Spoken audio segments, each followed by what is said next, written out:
Welcome back to another episode of the BPOS podcast. Once again, I'm very excited for my next guest, Miss Rylee Carfer. And Rylee is actually in the mental health space. I'm going to let her describe that. But more importantly, she is part of the family for sure. And we'll get into that a little bit during the episode as well. Rylee, welcome. Thanks for being here. Thank you for having me. Absolutely. I'm very excited. Well, to start out, why don't you tell everybody what it is that you do? I am a music therapist. So essentially, a music therapist is someone that uses music, interventions, exercises, activities to achieve therapeutic goals. So in the setting that I work in, I work with traumatic brain injury and PTSD in the military. So a lot of what I do is I help soldiers and different military members maintain their symptom management. And we use music to do that. So that can look anywhere from playing guitar as a stress and coping skill or using music-guided relaxation for anxiety management. We do any type of physical, cognitive memory skills. So it's kind of a wide range of the things that we can do, but basically I have the best job in the world. Yes. And when did you start this? I started this position back in August, and I started seeing patients regularly in January. Okay. And how did you get into music therapy? What's the backstory there? So essentially, I was a band kid my whole life. Okay. I've always been motivated by music. I've been singing and teaching myself instruments, playing piano as a kid, and just doing anything I could get my hands on musically for a very long time. I was in high school when they started asking, like, are you going to go to college and everything like that? And being in the marching band, people just kind of assumed that you were musically driven. And I knew I didn't want to be a band director and I didn't want to go into performance. So I was kind of going in between music or psychology because I had a huge interest in just helping people manage mental health. And I think mental health kind of started to get more recognition when I was in high school. That's when sort of a lot of movement started happening and people started to look inward and realize, hey, I don't feel good all the time. And when I wasn't feeling good all the time, dealing with other things going on in my life, my getaway was band, was going to band and not having to think of it. And it had such an impactful experience for me to just escape everything else. Interesting. And genuinely, I was sitting in geography class behind my best friend, and I told her that I was in between music or therapy, and she goes, oh, you can do music therapy. And I looked it up, and I never looked back. It's a thing. Yeah, from that day on, I knew I was going to do it, so. Okay. And so you graduated from Lake Travis High School. Yes. And then you went to college. At the University of Georgia. University of Georgia. Go Dogs. Okay. And did you specifically go for, is there a music therapy track? Yes. So the degree program at Georgia is one of the older ones in the country. I think the first one was in Kansas. But there is a huge music therapy program at Georgia now. Recently started a master's program there. Not me, they did. But I found out that Georgia had music therapy, and they had sort of that big state school football experience that I'm motivated by. Right. I was in the marching band, got to go to all the games, so that was a big reason why I went there. But it was just like going to music school and majoring in psychology at the same time. Interesting. So what is it that, it's fascinating to me because you're the only person I've ever met that was high school age and said, I want to get into the mental health, music, particularly musical mental health. And obviously your friend introduced you to it. But what was it that made you gravitate towards mental health? I think I had my own experiences in my family life that kind of led me to kind of just look further into things, like looking into how to take better care of yourself. And I noticed early on that I had symptoms of like depression and anxiety. And so I kind of wanted to figure out what I could do to fix that. And I knew if I was going through it with everything that I had, being very fortunate in my lifetime, I was like, I don't imagine how people who don't have all of this manage. Right. So I think it was just kind of this natural pull of, okay, I have this problem. I want to find a solution. And how can I prevent other people from feeling this way? Okay, that makes sense. How many instruments do you play? I mean, lot. total. And then how many do you play like really well? Really well, I would say like 3 or 4. I was a French horn player growing up, and I did that as my major instrument in college. And I've, believe it or not, played it for music therapy a couple times. Not the most therapeutic version of it, but you can imagine someone who went 3 years without playing and then picking it back up was not very therapeutic. But I'm the best at like guitar and piano. So I sing when I play guitar and piano. So I kind of count voice in there as well. Okay. Because singing every single day, I have to be really cognizant and treating it like an instrument too, because you find out really quickly that you don't last very long if you don't take care of your voice as if it were like a guitar or piano, the way you would clean it and take care of it and maintain it. I did not know that. Learned that the hard way. Okay. Okay. And then, so you work with mostly soldiers on base. And I mean, how do they end up in this program? What's the system? I'm not familiar with it at all. So there's a couple different ways. So we are a PTSD and a TBI clinic. So typically if someone goes to the hospital or visits their PCM, their primary medical case manager person, I don't know, you might have to look that up, but they'll get a referral to the Intrepid Spirit Center if they have been diagnosed with a TBI or present TBI symptoms. Okay. And same thing from the primary behavioral health center, they will refer people to us for symptoms of PTSD. You don't have to have a diagnosis because honestly, it's more referred to as post-traumatic stress nowadays than it is disorder because there's certain requirements to have it, DSM-5 PTSD. But that shouldn't take away from someone who doesn't have all of the requirements to get the diagnosis from getting treated for it. Sure.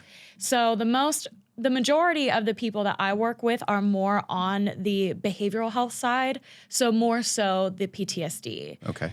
The rehab side of it would be more TBI focused or any loss of skills. So kind of rehabilitating any skills that might be nerve damage that inhibits their ability to use their fine motor skills or their communication skills.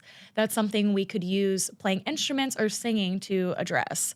But specifically with the PTSD symptoms, it's typically someone who's been in combat and has a combat-related injury or event that can bring them to our program.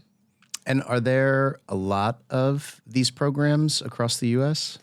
I think there's like 11 Intrepid Spirit Centers that have like full-time music therapists, if I'm not mistaken. Okay. And there are a lot of different types of clinics that are similar to this, but and not just to flex on our facility, but we have a really well-oiled machine with our intensive outpatient program and everything like that. Like we do have a big name in our community. And I mean, anyone who finds the Intrepid Spirit Centers asks me, they're like, are these on other bases? Is this everywhere? And it is, but you just kind of have to find it. It's like a hidden gem. Interesting. You have to have a code to get to or a diagnosis. Okay. Well, first off, it's okay to flex.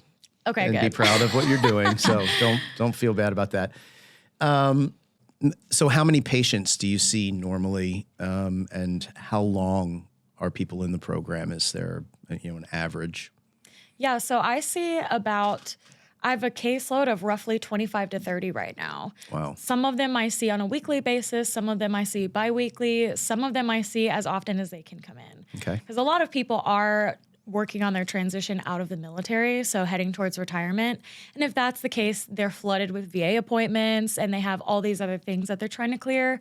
So I work pretty flexibly with their schedules and just kind of see them as they're able to. But we typically have 12 weeks that we try to start wrapping things up just to keep the, in and out going. But that's not to say if I don't achieve the goals in 12 weeks that I can't continue. It's more so focused on when I can achieve those goals. Okay. So it's anywhere from like 8 to 12 typically. Okay. And so I was going to ask, do people achieve their goals? Do you ever achieve your goals in less than 12 weeks? But it sounds like sometimes that happens. And it depends on what they're coming to see me for. If they're coming just to have a couple of relaxation tips, if they are just looking for I do tinnitus management, ringing in the ears, so that doesn't take a whole lot of facilitated practice. That will be more of me providing resources and kind of having conversations with them about it. So that might be only 4 or 5 sessions. So it just kind of depends on what their goals are, but someone that's coming in that has a really specific rehabilitative goal, that might take longer. Or maybe someone that's going through trauma treatment with the BH department, the behavioral health, they might come see me after their appointments for relaxation and kind of wind down. So that'll be as long as they're seeing BH. We'll talk about this after a little bit more, but so if you have tinnitus, there's things that you can do to get rid of it. Is that? Not rid of it. It's not like a cure, but there are a lot of different resources that can help manage the symptoms of it. And one of them that we use is called binaural beats, and it's one that you can listen to.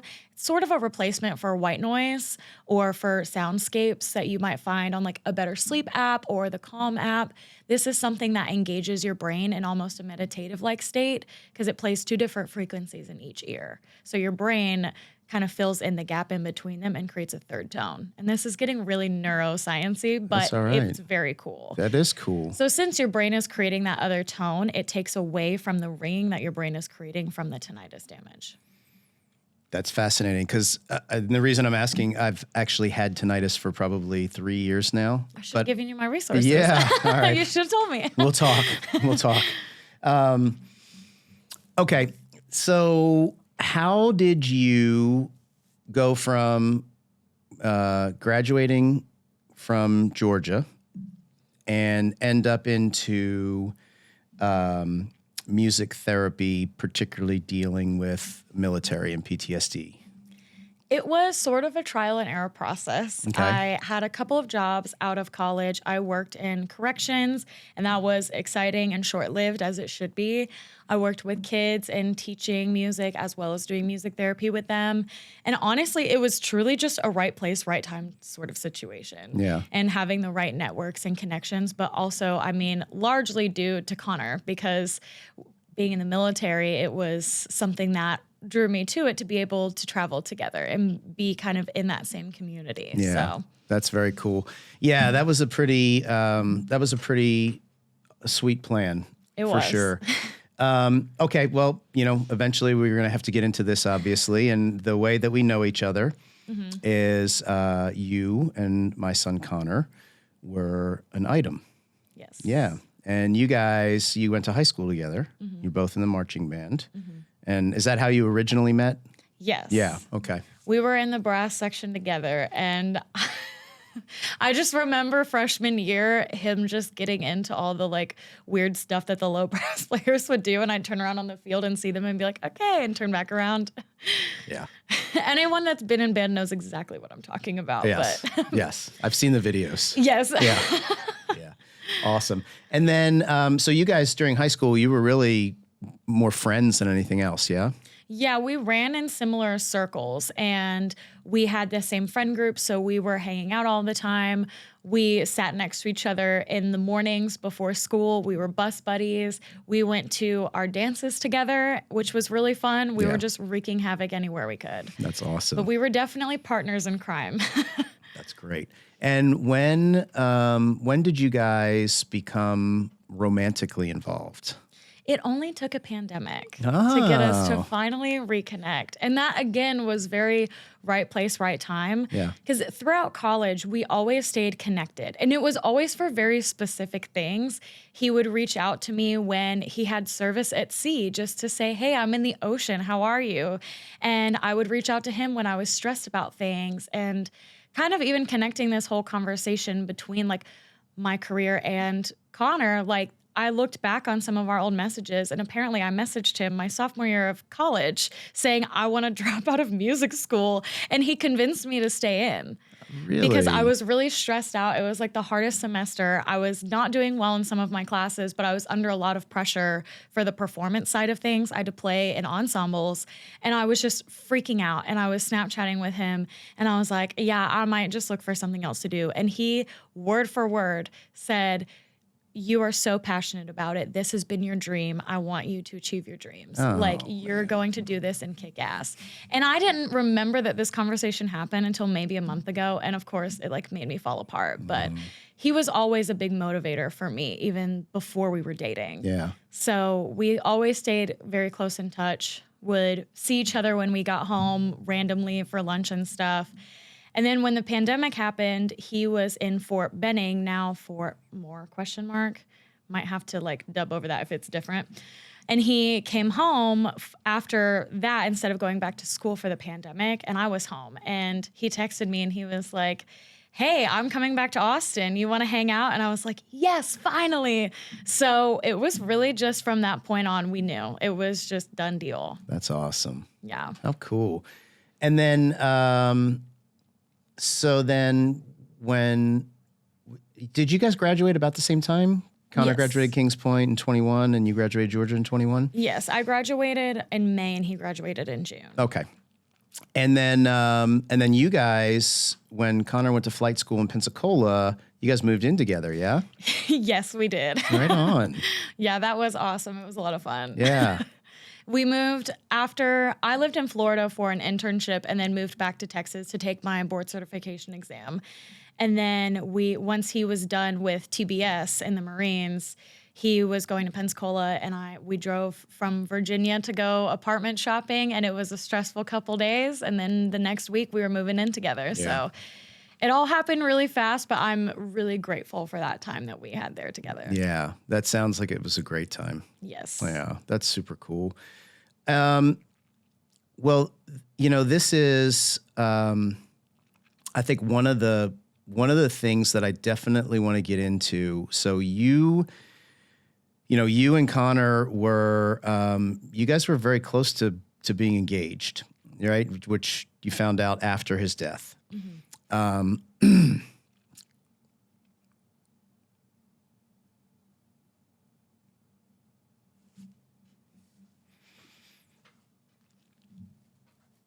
All right, just give me 1 second.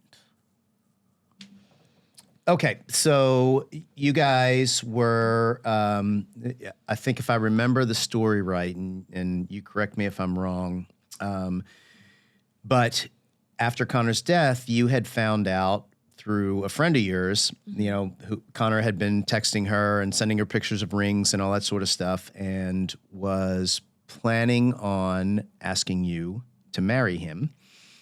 However, one of his Marine friends had just asked his girlfriend to marry him, had just gotten engaged, and Connor didn't want to diminish from their experience. So he said, you know what, I'm going to wait and we'll hold off until, was it going to be Christmas or something like that? Actually, it was my best friend that got engaged, remember? Oh. She got engaged on November 25th.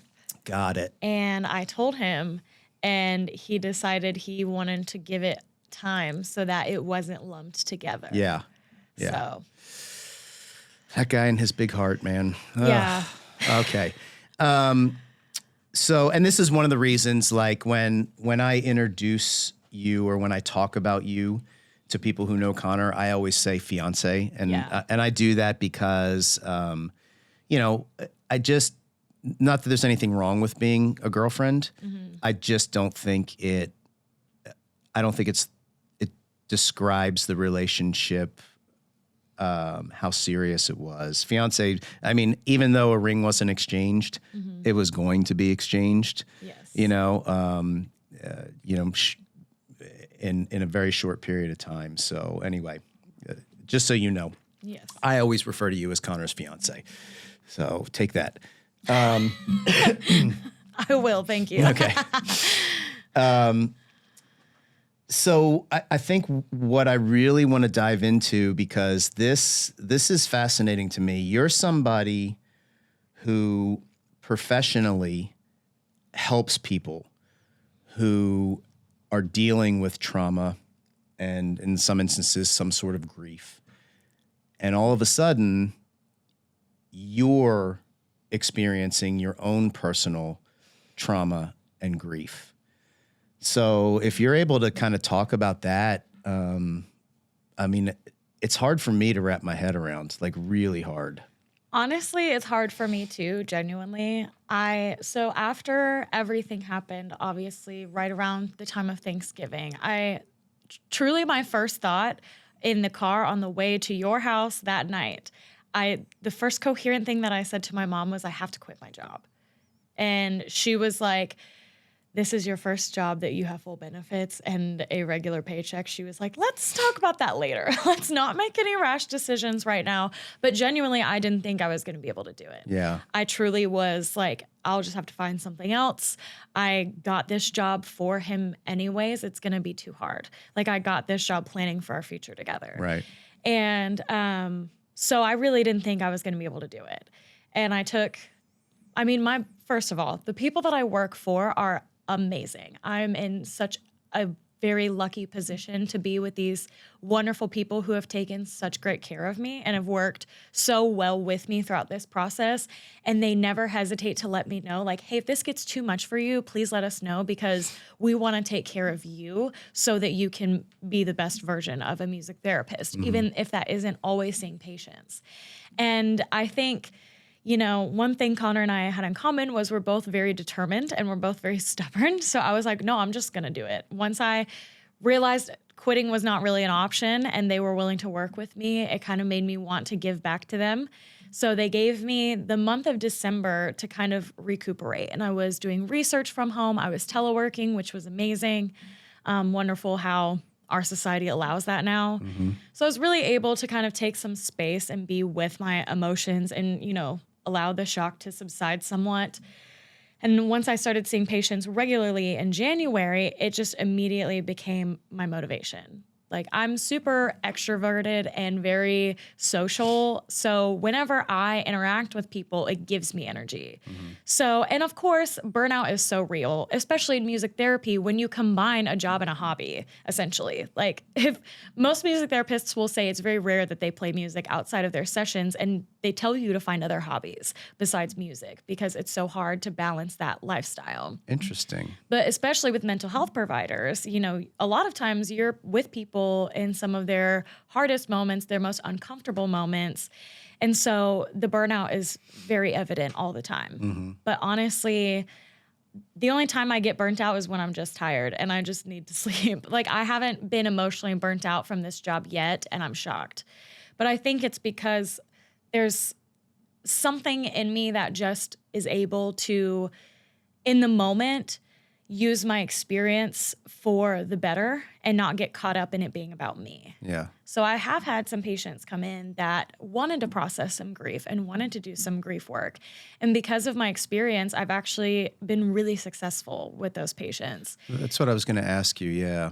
So I think there's just a lot of motivation there. And I mean, honestly, and not to keep just drawing it straight back to Connor, but obviously I'm going to, because That's okay. He is on my mind all the time, and he was very supportive of me being a music therapist in general. And once I got here, I was so excited to be here. This was like my career job. This was it for me. I didn't want to look any further. So I just imagine him being really happy for me and really proud that I can do such a good job. And I enjoy the age population that I'm working with because I can really be myself and have really good times, but also really serious times. Yeah. And it's always just such a genuine, positive interaction, even when the topic is negative. Yeah. Do you find, do you share with some of your patients your personal experience? I have. Yeah. So one patient in particular, we were doing a lot of kind of songwriting interventions around music therapy or around grief specifically. And I just kind of was thinking of saying, or not even thinking specifically to say anything, but I was saying, this is a great way to kind of further that connection, even when that other person isn't able to give it back to you. So that's kind of where I take my grief sessions in music therapy, to use music as that modality of connection, because you can sit there and sing to someone even if they respond to you or not. Or you can write a song for them, asking the questions you didn't get to, telling them how you feel, and just kind of putting it out into the ether. And what you believe in or not, you're still putting energy into that relationship. And the quote of grief is just love with nowhere to go. That's putting it somewhere. And that's putting it towards something that feels productive, but also teaches you a lot about yourself through that natural creative process. So in those instances, obviously they're like, you're really young. Why do you know all of this? And I'll be honest if they ask me. Yeah. Sometimes I just say, oh, I've dealt with grief and loss recently. Other times people have point blank asked me, oh, so do you have a boyfriend? And Of course they do. Well, yeah. But they ask me and I say no. And they go, oh, do you have a fiance? And I was like, I did. And they're like, what? And I was like, he passed away recently. And then, of course, they always go, I don't know what to say. And I always use that as a way to say, it's okay to talk about in here. You know, I will talk to you about it because I want you to feel comfortable talking to me as well. Yeah. It's all about being human. And humans experience these things. So there's no reason for me to hide it or lie about it. Yeah. And even in group settings, you know, people have asked me about my tattoo or why I wear ring stacks when I'm not married. And I'll just tell them. I'll say, oh, it's from my late fiance. Because again, I say fiance because it's just easier. And in the military, you know, when you're dating someone in the military, you might as well be engaged. Yeah. But I am honest with them. And I think it's always been a positive exchange because they've gotten to see me a little bit more, but seen why I care so much about my job. Sure. And seen, okay, she is a part of this community. Like, she does know what she's talking about. Not that they doubt that before, Right.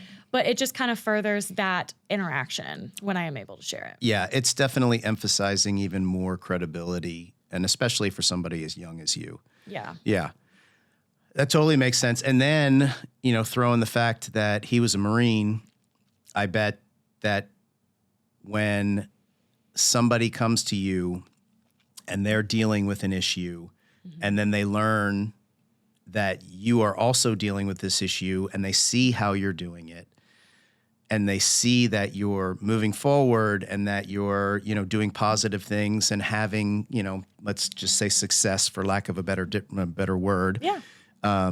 It's got to be motivating for them. I definitely think so. And not even just as a provider, but as myself, I use music a lot in my personal life. And obviously that's why I'm a music therapist.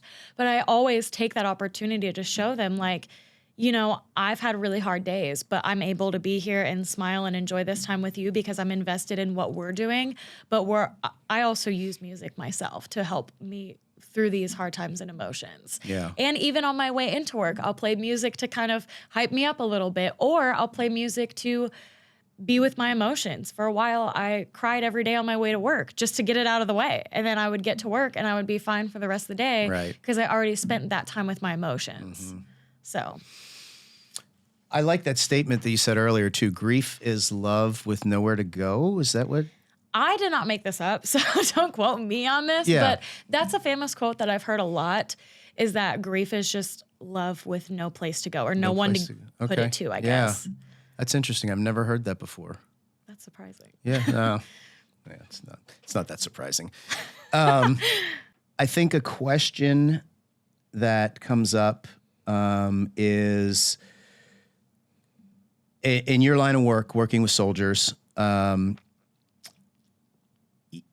when you have some sort of success with them, are you able to take that success and apply it to your own grief journey? I think the answer to that is yes and no, but not necessarily in the ways that are that like streamlined. I've had a lot of, and I say success, I'm talking more like positive experiences or growth or progress even. But I think the only way for me to be a good provider is for me to take care of myself. So truly, I think it's less so that like, I mean, and I learn from my clients every day. Don't get me wrong. They teach me a lot about myself and they teach me a lot about life in general and the process, not to not give them any credit. But I think I've learned to take my own advice a lot more.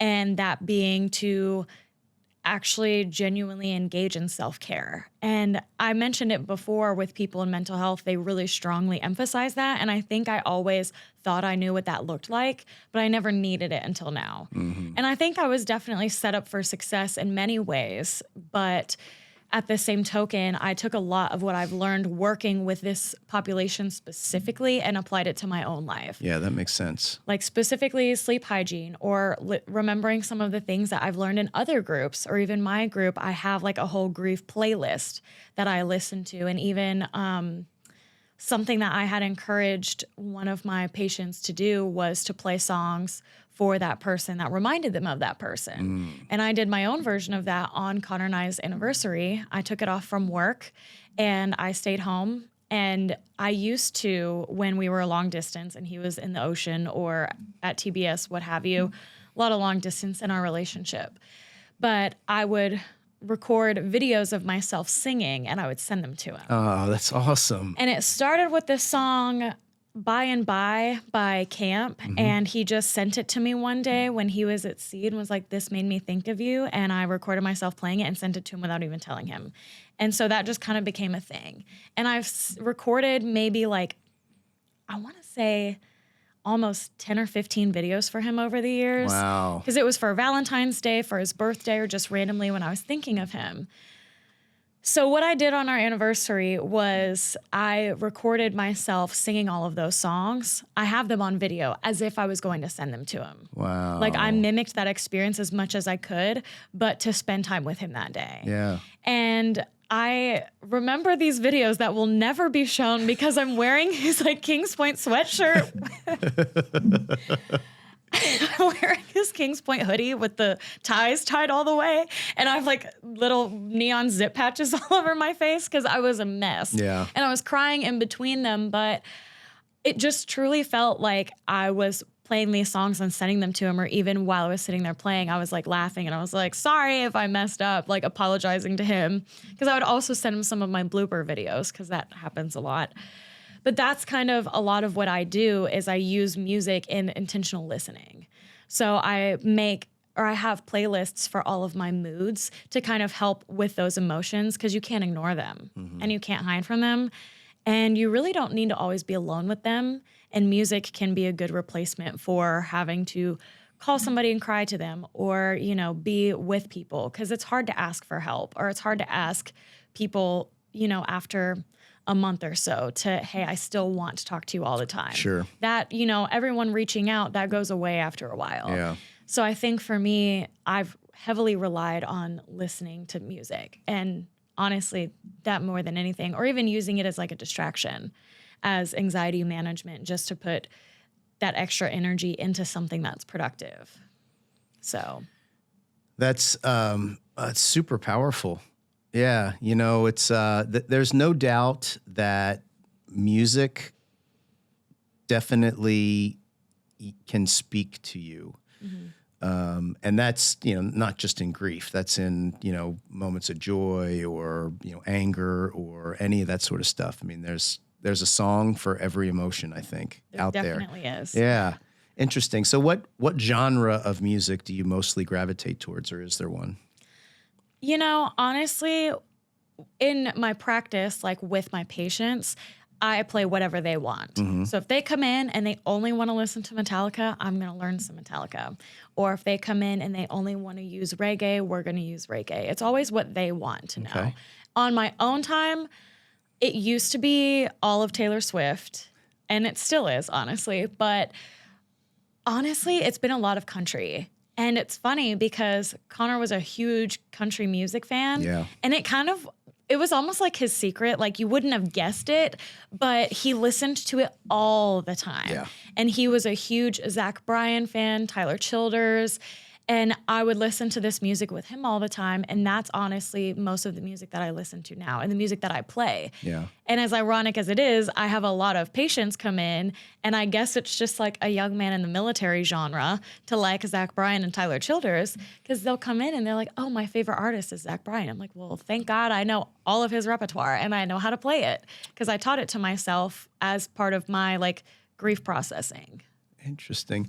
You know, I wonder what that is. I remember, I think when I was in the Navy, I was deployed in Japan, and this is when Garth Brooks was, you know, like hitting his stride, and there was a special concert that was on TV, and you already know that I'm old, but Rochelle actually recorded it on a VHS tape I love that. and sent it to me in Japan. Yeah. And when I got it, the whole barracks that we were in, you know, we had this one little room with, you know, this shitty TV and, you know, maybe a sofa and a couple chairs. Everybody in the whole entire barracks came down, and we popped that tape in and we watched the Garth Brooks concert. It was this pretty. So yes, I think there is I think there always has been some sort of country music in the military connection. And, you know, look, a lot of country music is, you know, very patriotic. Oh, yeah. And military specific. And Well, Zach Bryan was in the Navy. oh, I didn't know that. I didn't know that either until one of my patients told me. I was like, wow, is he in the service? He sings a lot of stuff that kind of resonates. He goes, yeah, he was in the Navy and they let him go because he got famous.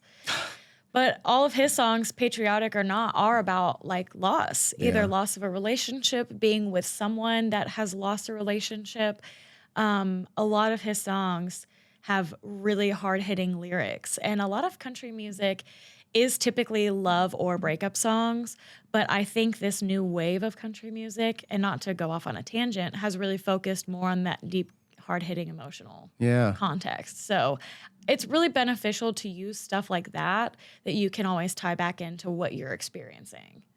That's fascinating. You know, I need to. Well, I'm gonna ask you your professional opinion, but for me, music, I'm more like I normally get more into the actual music itself, and I oftentimes don't even really pay attention to the lyrics for the most part.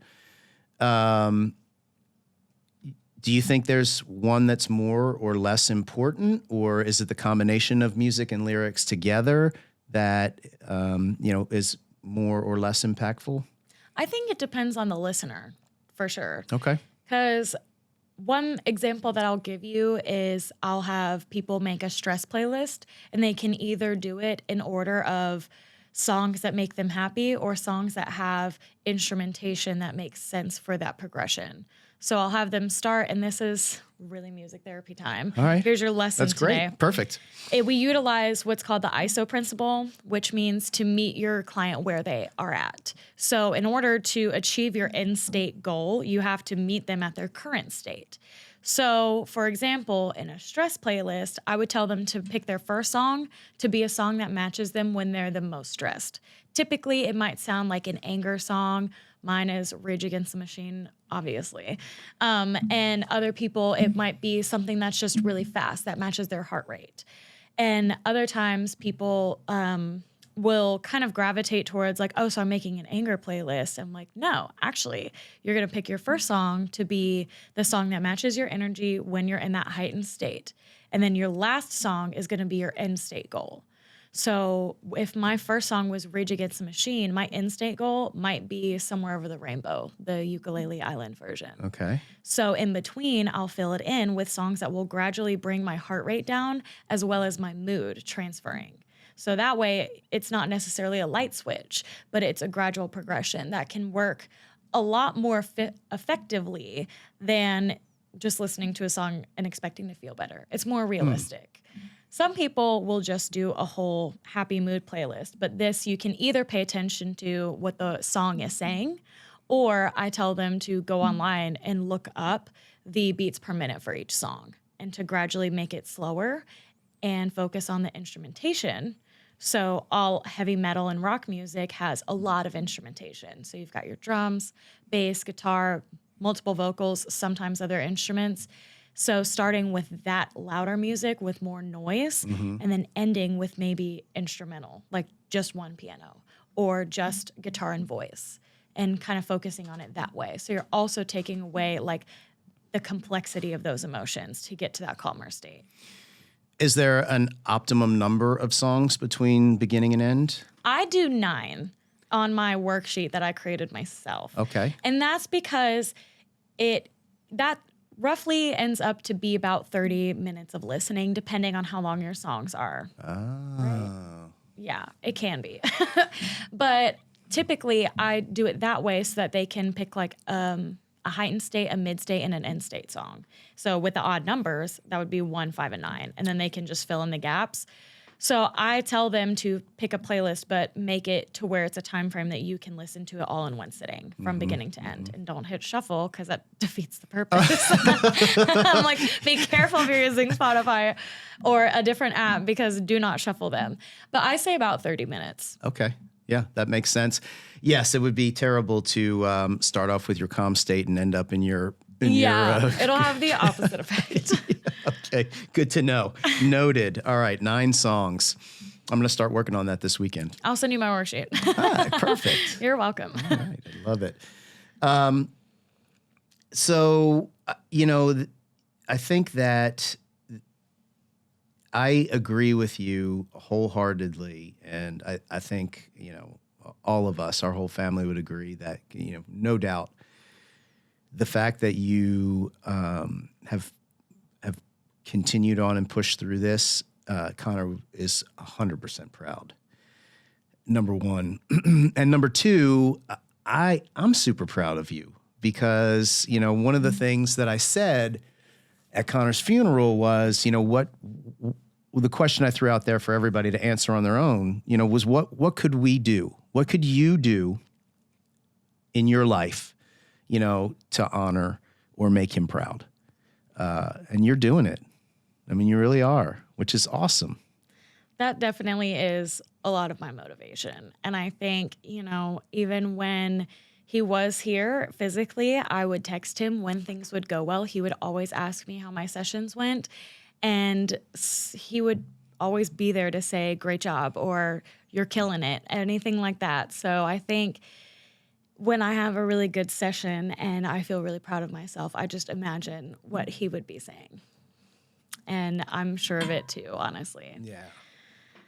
And I mean, those questions definitely ring true to me because he would not want me to quit my job and he would want me to keep going. But for me, having been almost like a family member, and I mean, I'm not saying I'm not a family member of the military community because I am still very close with the military community through all of this, but I think I'm a part of it in my own way, also in his honor, to kind of make it a better place and serve the population that he was a part of. And I think for that reason, I'm not going to do anything else. Have you ever thought about joining the military? He tried to get me Of course join. he did. I'm not even joking. And this was maybe right before all of this. This was in the fall, October-ish. Oh, wow. This was very recently that he was I've always been very ambitious. And that was one thing that I thought was always really special about our friendship, or honestly, special about our relationship is that we were always friends first. Mm-hmm. And when I say we were friends, we were very supportive of each other and we were very just in awe of each other. We were so proud of each other without having to just say, oh yeah, that's my girlfriend. I'm super proud of her. It was way beyond that. It was, I want you to be able to do what you want to do. Yeah. And that's why I took this job and didn't move with him to Corpus Christi. He was like, I don't want you to work here. I want you to either go get your master's or go do a job that's going to further your career. So he actually pushed me to take this job when I was looking at Total Wines in Corpus Christi. Oh my. Yeah, I was trying to make it work, but he knew that I always wanted to continue my education and go and get a master's degree. And I joked that I always wanted to be Dr. Rylee, eventually getting my PhD. What in? I have no idea. Maybe music therapy, maybe something more psychological, not sure. But he found a program, and I think he did this research on his own, without telling me about it until he had it all together. Because he sent it to me in a document, which is so Connor. Yeah. But he found this program in the Navy that they would pay for me to get my PhD, my doctorate in psychology, if I joined the Navy. Oh, no kidding. Yeah. He was like, you can just commission, go into the Navy, go to school, they'll pay for it, and then you'll just work on a Navy base. But that's where I'm going to be all the time. So if we get married, then we can just move to the same bases and, they would have to transfer both of us. And I was like, what?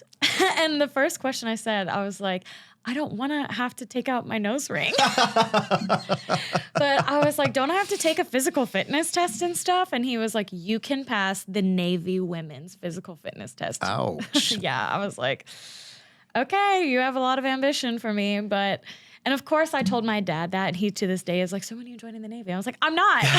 I like my job. But he really, that was his in for me, was to try to join the Navy and become a psychologist, which would have been cool, but I think I'm very happy where I'm at now. Yeah. Yeah. No, that's great.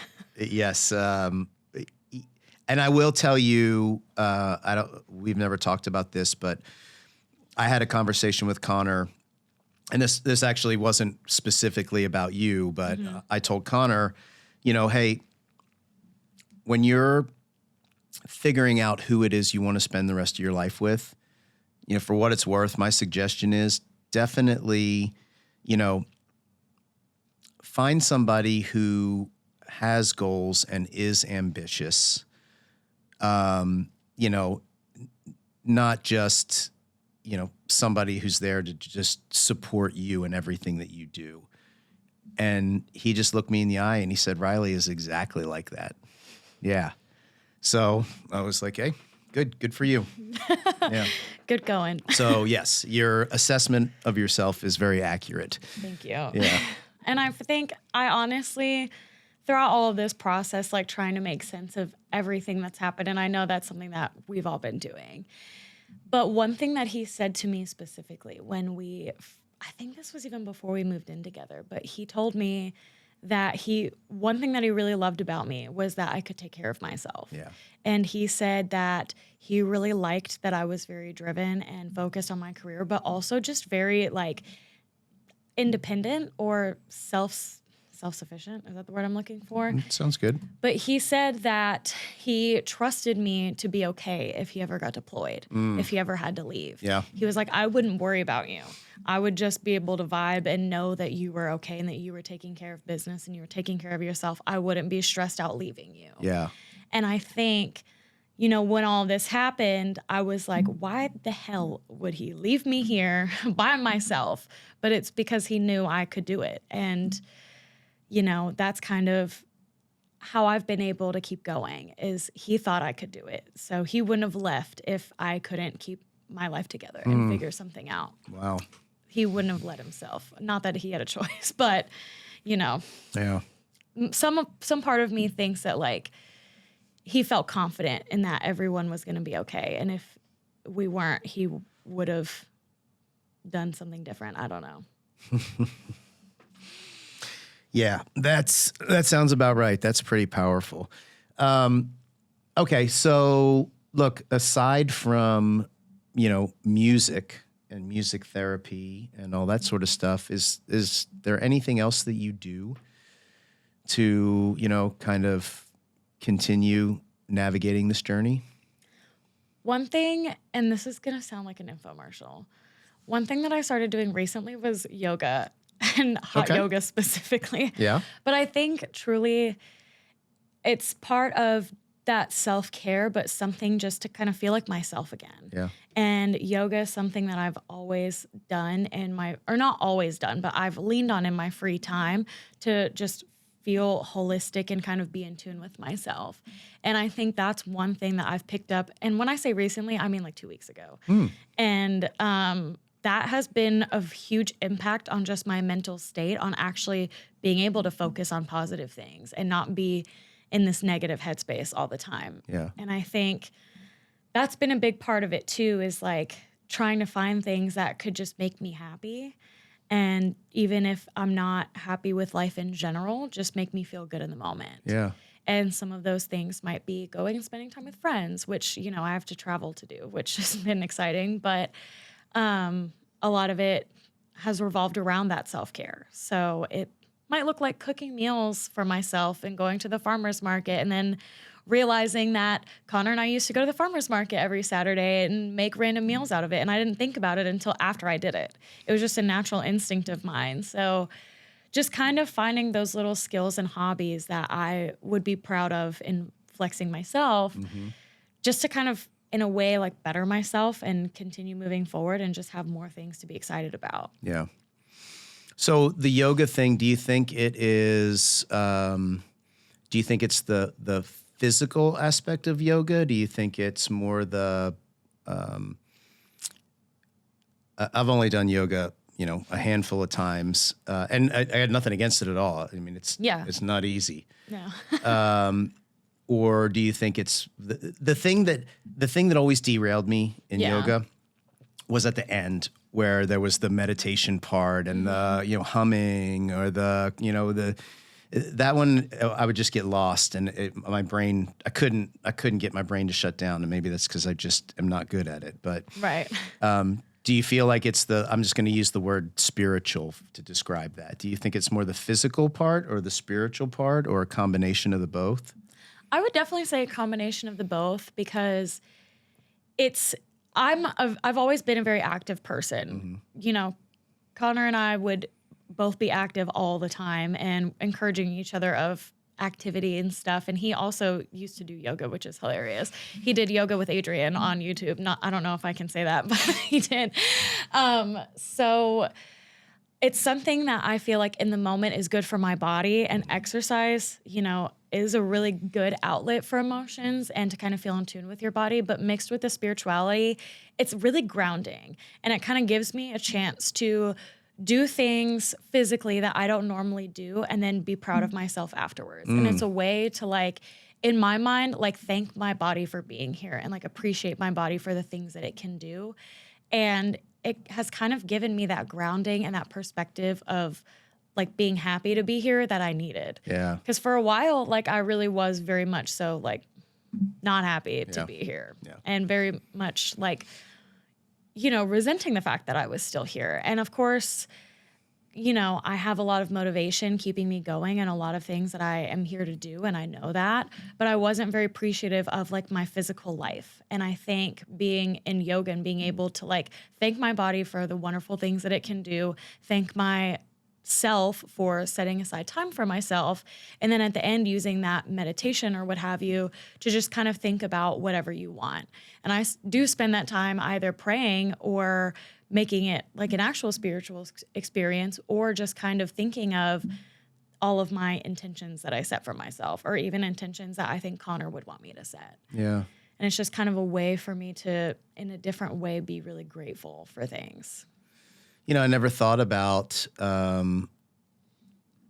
just the fact of making time for yourself as being rewarding or positive. It's I'm not a personally I'm not a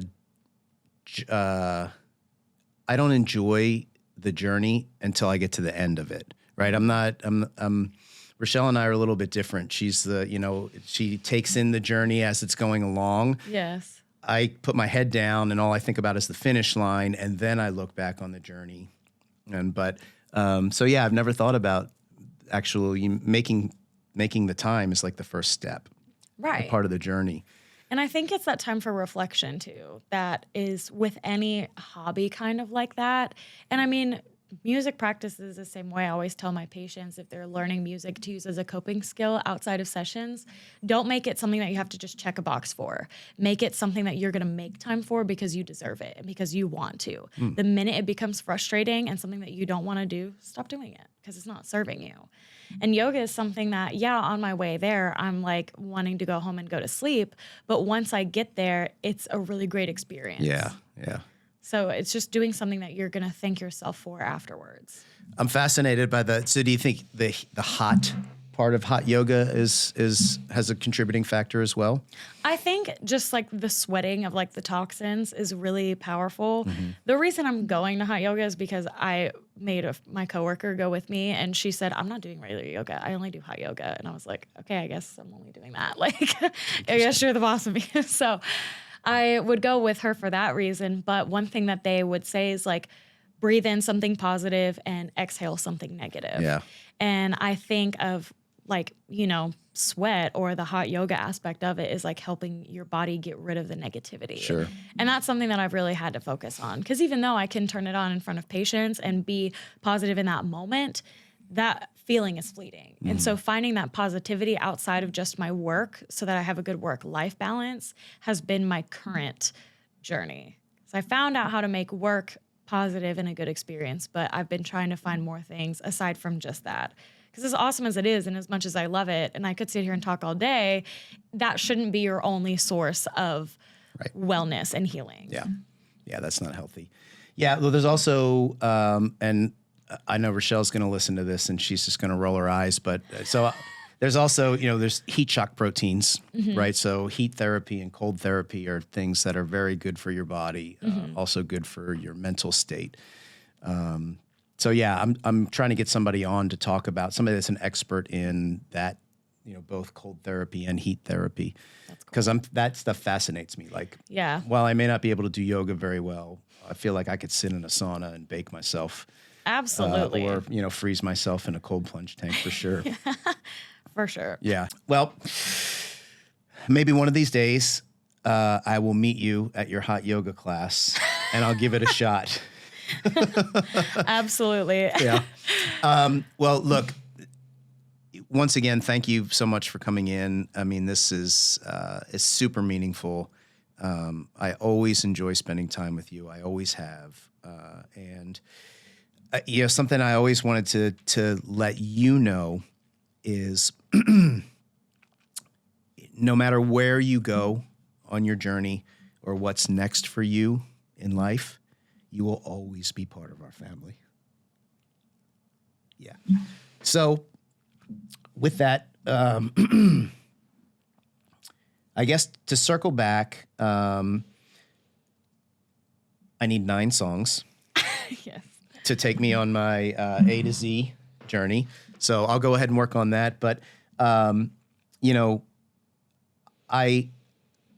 really am inspired by the fact that you push through this really difficult time that is, it's just always going to be difficult, right? It's never going to go away for any of us. I knew this would be a tough episode. I was doing so good until right now. I know. I'm sorry to throw that at you. Jeez. I'll give you a second. I was thinking, man, I made it this whole episode without losing it. I know. I was jealous. I know. You were like, what can I say to make her cry? I was going to stomp on your toes underneath the table just to see. Can you imagine? So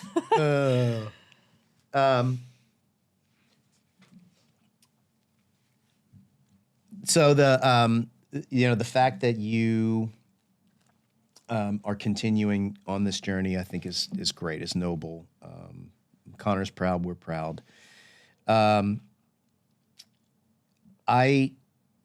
really inspired by the fact that you are able to take your personal experience and use that to kind of amplify your professional experience, right? It's inspiring to me because this is kind of the point of what I'm doing. I only have so many experiences that I can share, which, would be like a podcast and a half. Yeah. So, to have somebody like you that's able to come on and talk about that, how your personal experiences affecting your professional experiences is really, it's powerful. It's super, super powerful. I really do. I love the fact that one of my big takeaways in our conversation is you had made a comment, and I'm not going to get it exactly right, but to paraphrase, you had made the comment that, basically music is not the answer to this, right? So you've got kind of a multi-pronged approach, and there's got to be, other things in your life to help you, with your mental state and emotional state and all that sort of stuff, which is, that's gold right there. I mean, that is, if there's one thing that somebody should walk away with after this conversation, it's there is no silver bullet. to, completely get over whatever it is you're going through. It takes work, and it takes work in multiple areas. Yeah. And apparently hot yoga. Yeah. I think my biggest thing is finding whatever motivates you the most. Music therapy only works because music is that motivation to engage in the therapeutic exercise. That is root what music therapy is. That we are therapists that use music. So find whatever motivation you can that can get you out of bed every day. And for me, it happens to be music therapy. So it's kind of full circle, but it also is the support that I've had from everyone in this process, from y'all, and the support from Connor that he's given me over the years that is still continuing through this day, because I know he still means it. Yeah, that's fantastic. All right. I can't top that, so we're going to go ahead and end on that note. I had the last word. You had the last word. Yes. Thanks again, Rylee. I love you, and thanks for coming in. Thank you so much. All right.